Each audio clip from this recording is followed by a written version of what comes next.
সাদা চামড়া যদি সৌন্দর্যকে প্রকাশ করে, তবে ধবল রোগী দেখলে এড়িয়ে যাও কেন? কালো রং যদি এতই কুৎসিত হয়, তবে কালো চুলের মায়ায় কেন পড়ো? মুখের দাগগুলো যদি তোমার জন্য লুকাতে হয়, তবে ঠোঁটের নিচে তিলটাকে কেন ভালোবাসো?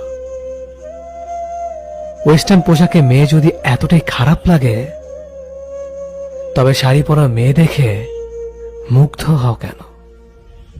সাজগোজে যদি ভালো না লাগে, তবে কপালের টিপার চোখের কাজল কেন ভালো লাগে? চঞ্চলতা যদি ভালো লাগে, তবে ভদ্রতা কেন খোঁজ করো?